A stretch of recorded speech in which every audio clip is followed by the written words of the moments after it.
하나님 말씀은 창세기 17장 1절에서 11절까지 말씀입니다.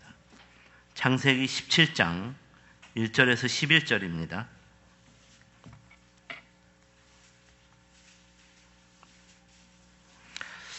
우리 한 목소리를 함께 읽도록 하겠습니다. 함께 읽겠습니다. 시작. 아브라함이 99세 때에 여호와께서 아브라함에게 나타나서 그에게 이르시되 나는 전능한 하나님이라. 너는 내 앞에서 행하여 완전하라. 내가 내 언약을 나와 너 사이에 두어 너를 크게 번성하게 하리라 하시니 아브라함이 엎드렸더니 하나님이 또 그에게 말씀하여 이르시되 보라, 내 언약이 너와 함께 있으니 너는 여러 민족의 아버지가 될지라. 이제후로는 내 이름을 아브라함이라 하지 아니하고 아브라함이라 하리니 이는 내가 너를 여러 민족의 아버지가 되게 함이니라. 내가 너로 심히 번성하게 하리니 내가 내게서 민족들이 나게 하며 왕들이 내게로부터 나오리라. 내가 내 언약을 나와 너 및 내 대대 후손 사이에 세워서 영원한 언약을 삼고 너와 내 후손의 하나님이 되리라. 내가 너와 내 후손에게 내가 거류하는 이 땅 곧 가나안 온 땅을 주어 영원한 기업이 되게 하고 나는 그들의 하나님이 되리라. 하나님이 또 아브라함에게 이르시되 그런즉 너는 내 언약을 지키고 내 후손도 대대로 지키라. 너희 중 남자는 다 할례를 받으라. 이것이 나와 너희와 너희 후손 사이에 지킬 내 언약이니라. 너희는 표피를 베어라. 이것이 나와 너희 사이의 언약의 표징이니라. 아멘. 지난주에는 추수감사 예배로 드렸는데요. 예년보다 추수감사 또 감사의 헌금이 더 풍성해졌습니다. 그래서 더 많은 이 불우한 청소년들을 위한 장학금과 또 특별히 올해에는 그래서 우리 침신대 학생들 중에서도 또 우리 교회에서 많은 봉사를 하는 우리 친구들이 있어서 이 학생들에게도 장학금을 지급할 예정입니다. 그래서 추수감사 헌금 전액은 불우이웃 우리 어려운 청소년들과 그리고 신학생들에게 장학금으로 지급하도록 그렇게 하겠습니다. 우리 하나님께서 기뻐하실 줄로 믿습니다. 오늘은 함께 읽은 본문 말씀으로 할례 언약이 주는 도전이라는 제목으로 말씀의 은혜를 함께 나누겠습니다. 창세기에서는 노아 홍수 이후에 하나님과 인간이 맺으신 언약에 대해서 세 가지 언약을 소개하고 있습니다. 첫 번째로는 무지개 언약입니다. 두 번째는 저주 언약이라는 것입니다. 또 세 번째로는 오늘 우리가 함께 읽은 할례 언약입니다. 무지개 언약은 노아의 홍수 심판 이후에 내가 다시는 이런 식으로 너희를 심판하지 않겠다는 언약으로 하나님께서 일방적으로 인간에게 체결하신 언약을 말합니다. 저주 언약이라는 것도 이런 차원에서 하나님께서 아브라함과 체결하신 일방적인 언약이었습니다.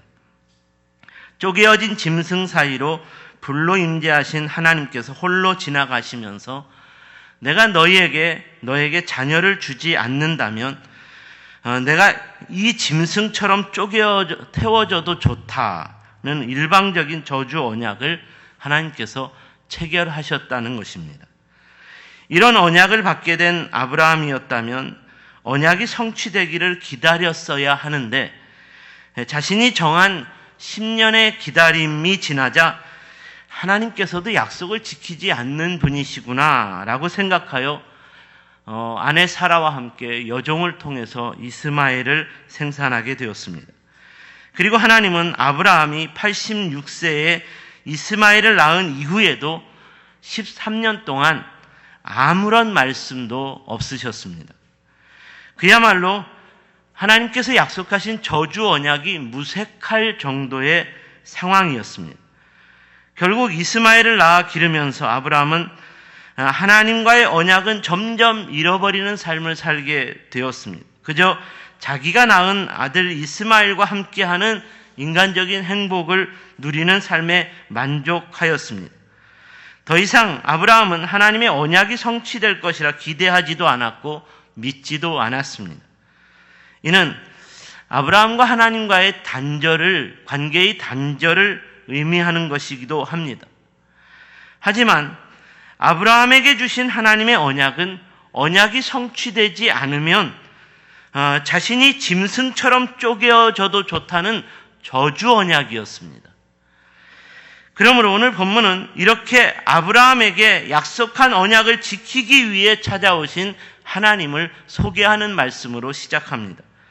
아브라함이 99세 때에 여호와께서 아브라함에게 나타나사 그에게 이르시되 나는 전능한 하나님이라.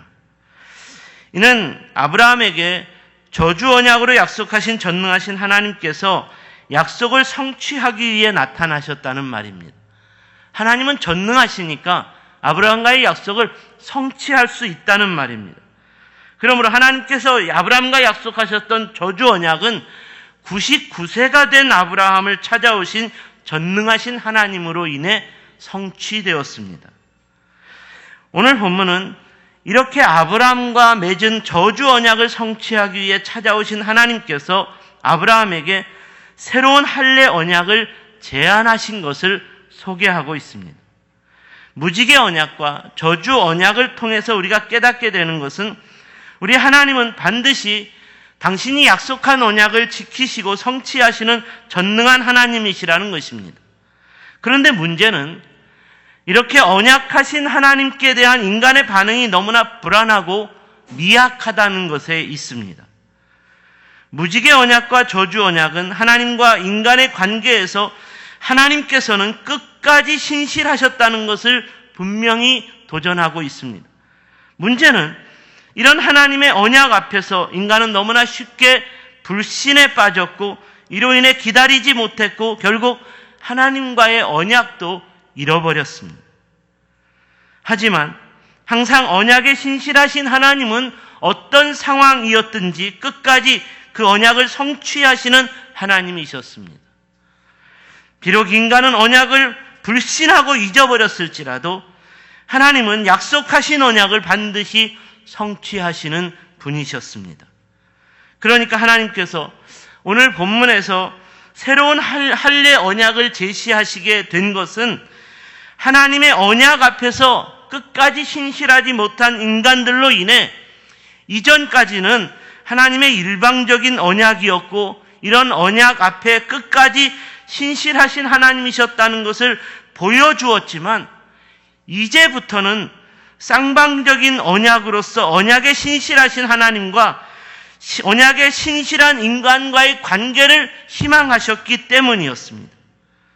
무지개 언약과 저주 언약처럼 하나님의 일방적인 언약이 성취되는 관계가 아니라 하나님과 인간이 쌍방적인 합의를 이루는 언약의 관계를 희망하셨다는 것입니다. 바로 이런 차원에서 하나님께서 쌍방적인 합의를 이루는 할례 언약을 제안하셨다는 말입니다. 그렇다면 쌍방적인 합의의 할례 언약에서 하나님은 우리 인간에게 어떤 합의를 요구하셨을까요? 오늘은 이에 대한 묵상을 통해서 이 땅에서 하나님의 자녀로 살아야 하는 저와 여러분에게 주는 영적인 도전을 묵상해 보기를 원합니다. 그 첫 번째로 오늘 할례 언약에서 우리에게 요구하시는 합의는 하나님 앞에서 행하여 완전해야 한다는 것입니다. 오늘 본문 1절을 보시면 아브라함에게 새로운 언약을 요구하시기 위해 오신 하나님께서 아브라함에게 말씀하십니다. 아브라함이 99세 때에 여호와께서 아브라함에게 나타나사 그에게 이르시되 나는 전능한 하나님이라 너는 내 앞에서 행하여 완전하라. 이 말씀에서 아브라함에게 하나님께서 요구하시는 도전은 나는 전능한 하나님이라 너는 내 앞에서 행하여 완전하라. 전능자 앞에서 하나님의 백성은 행함이 완전해야 한다라는 것입니다. 전능하신 하나님은 아브라함과의 언약을 능히 성취하실 수 있는 분이셨습니다. 그런데 왜 아브라함은 언약을 믿지 못하였을까요? 왜 아브라함은 하나님과의 언약을 기다리지 못했을까요? 그것은 바로 아브라함이 하나님 앞에서의 행함이 완전하지 못했기 때문입니다. 그래서 언약 가운데 일하시는 하나님을 만나지 못했다는 것입니다. 바로 이런 차원에서 오늘 본문에서 아브라함을 찾아오신 하나님께서 이 문제의 원인을 분명하게 밝히고 있는 것입니다. 너는 내 앞에서 행하여 완전하라. 여기서 완전하다라는 말은 히브리 언어로 타밈이라는 단어인데 이 단어의 뜻은 흠이 없는, 점이 없는, 순결한, 진실한, 거룩한이라는 의미를 포함하고 있습니다. 그러니까 이 말은 아브라함의 삶이 하나님 앞에서 겉과 속이 일치하는 행함이 없는, 흠이 없는 진실한 삶을 사는 것이어야 한다는 말입니다. 아브라함의 삶 속에서 언약의 성취가 늦어지게 된 것은 아브라함이 하나님 앞에서의 행함이 완전하지 못했기 때문이라는 것입니다. 우리 하나님은 언제나 행함이 완전한 사람과 일하시는 하나님이십니다. 이스라엘의 출애굽의 역사를 위해서 하나님께서 모세를 부르셨을 때 하나님께서 모세에게 너는 내 앞에서 거룩하라. 내가 거룩하니 너도 거룩하라 라고 말씀하셨습니다. 이 말이 주는 의미가 무엇입니까? 하나님 앞에서 네가 거룩하다면 거룩한 너를 통해서 반드시 하나님께서 일하시겠다는 것입니다. 하나님의 구원 역사를 이루시겠다는 것입니다. 하나님 앞에서 거룩하다는 것은 하나님 앞에서 행함의 완전함을 보여주는 삶입니다.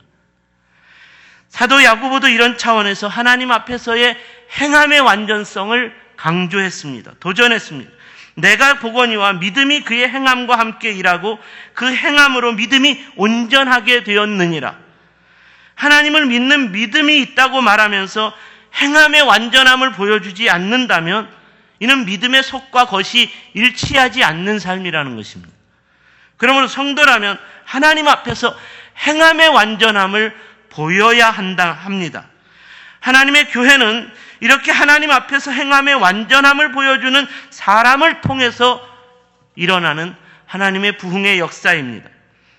다윗이 하나님 앞에서 행함의 완전함을 보여주었을 때 그는 가는 곳마다 승전보를 올렸고 다윗의 왕국은 하나님 앞에서 행함의 완전함으로 살아가는 다윗의 왕국은 점점 번성해졌습니다. 하지만 다윗이 하나님 앞에서 범죄하여 행함의 완전함이 무너졌을 때 다윗의 왕국에 균열이 가기 시작했고 급속하게 무너졌습니다.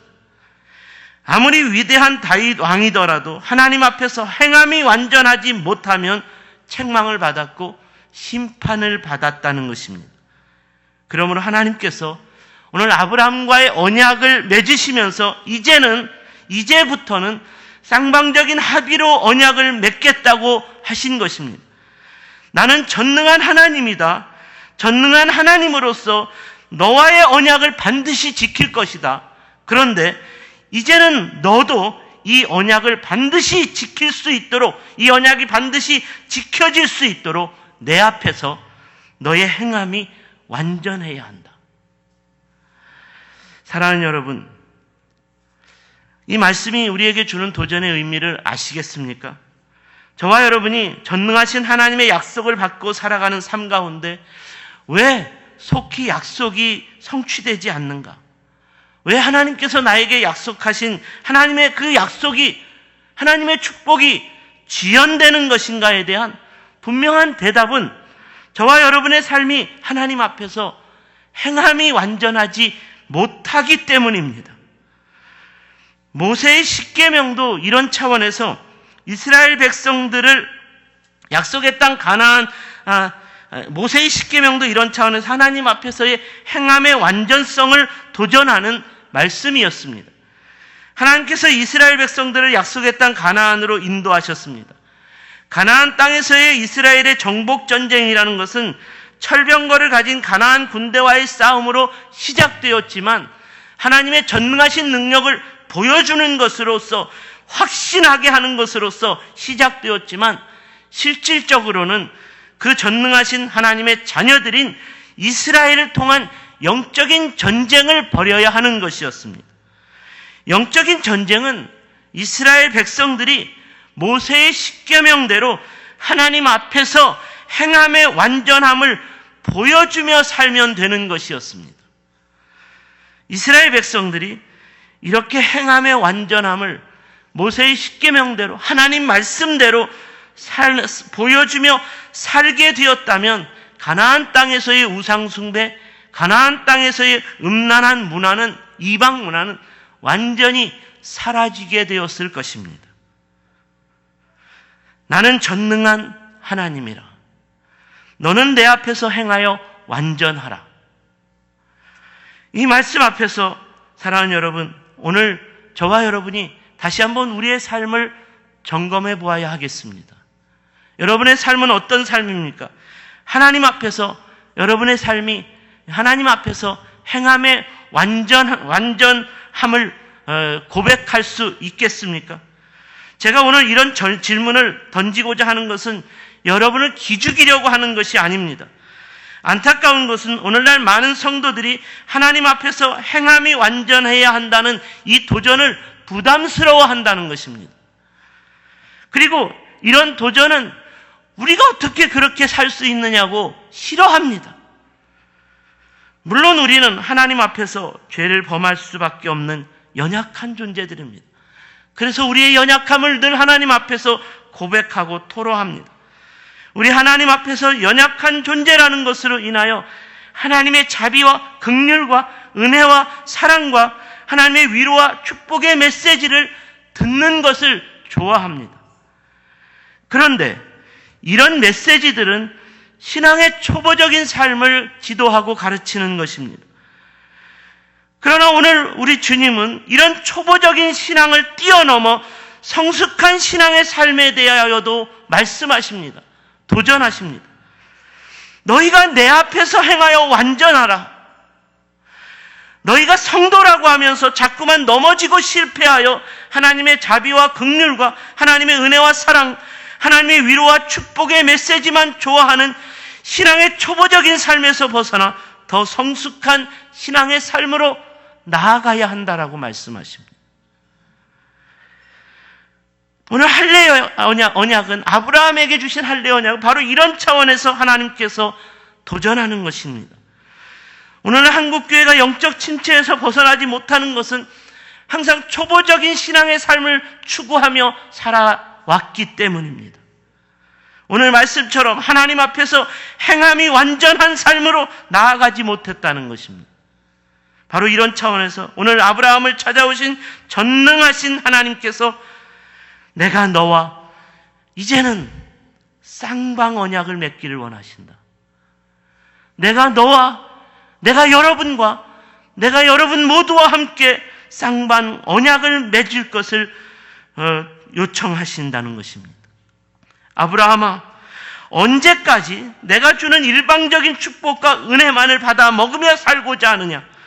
이제는 네가 그 축복과 그 은혜를 나누어 주는 축복의 통로가 되어야 하지 않겠느냐?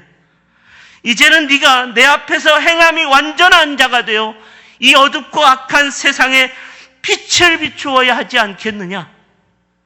바로 이런 차원에서 저와 여러분과 오늘날 한국교회가 이제는 신앙의 도를 찾는, 신앙의 초보적인 신앙의 도를 찾는 수준을 넘어 성숙한 신앙의 도를 찾고 살아가는 메시지를 들을 수 있는 자리로 나아가야 한다는 것입니다.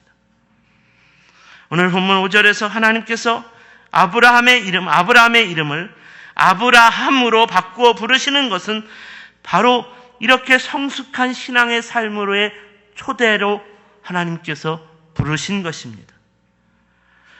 지난 21일 동안 다니엘 기도회를 통하여 소개되는 간증자들의 간증을 들으면서 권사님이 저에게 이런 말을 했습니다.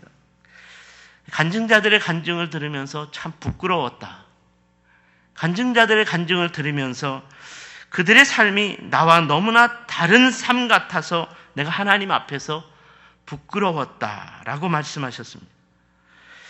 하나님을 자랑하는 간증자들의 삶은 한결같이 하나님 앞에서 오늘 이 아브라함에게 말씀하신 이 하나님 말씀 앞에서 하나님 앞에서 행함의 완전함을 보여주고자 하는 성숙한 신앙으로 몸부림치는 사람들이었습니다.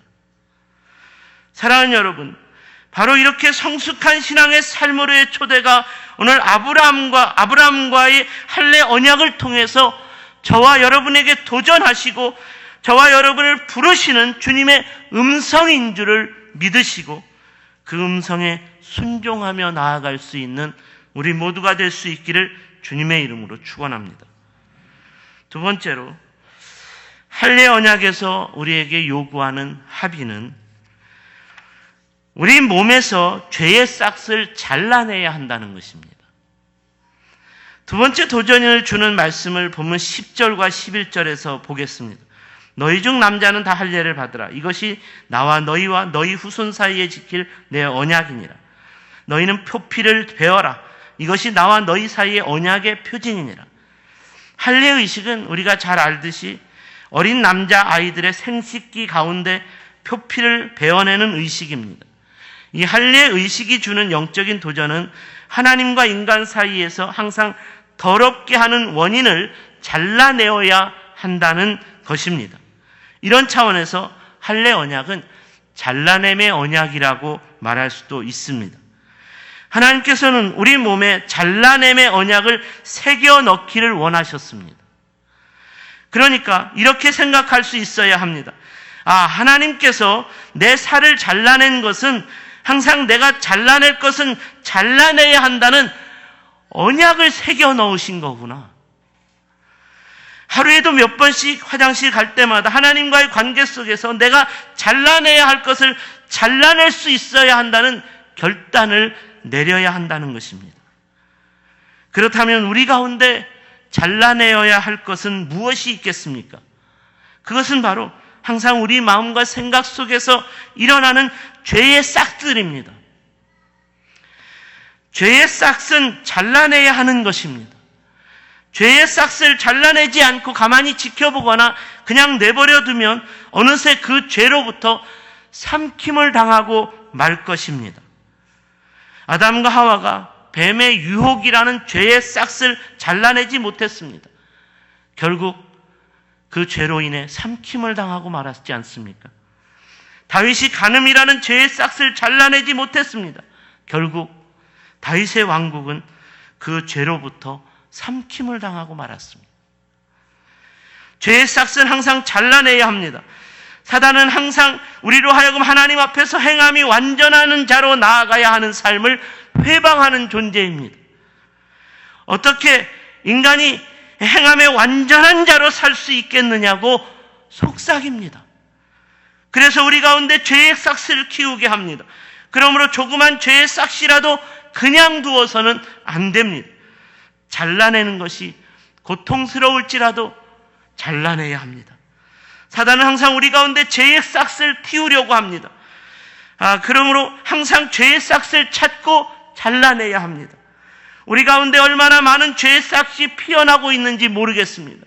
목사인 저도 제 마음과 생각 속에서 피어나는 죄의 싹이 무서울 정도로 많은 싹이 피어나는 것을 보게 됩니다. 조금 방심하면 사단이 어느새 제 마음속에 죄의 싹을 피우고 있습니다. 이런 차원에서 우리는 정말 연약한 존재인 것이 맞습니다. 만약 우리가 이렇게 죄의 싹을 잘라내는 삶에서 실패하고 넘어져 항상 나는 연약한 존재라는 푸념을 늘어놓는 삶을 살아간다면 이는 신앙의 초보적인 삶에서 벗어나지 못하는 삶인 것입니다. 이는 하나님 앞에서 행함의 온전한 자로서 누리게 되는 에덴의 영광과 축복을 누릴 수 있는 자격이 없는 삶인 것입니다. 그러므로 하나님께서 할례 언약으로 우리에게 도전하십니다. 이제는 너희가 하나님과의 관계에서 일방적인 약속의 관계에서 머물러 있으면 안 되겠다. 이제는 너희와 함께 쌍방합의에 의한 약속의 관계로서 너희가 하나님 앞에서 잘라낼 것을 잘라내는 자로서 하나님과의 언약에 충실한 삶이어야 한다는 도전을 주고 있습니다. 그런데 오늘날에는 구약시대처럼 할례 의식을 행하지 않습니다. 그렇다면 오늘날에 우리에게 이루어진 할례 언약은 무엇일까요? 오늘날의 할례 언약은 우리에게 어떻게 이루어진 것일까요?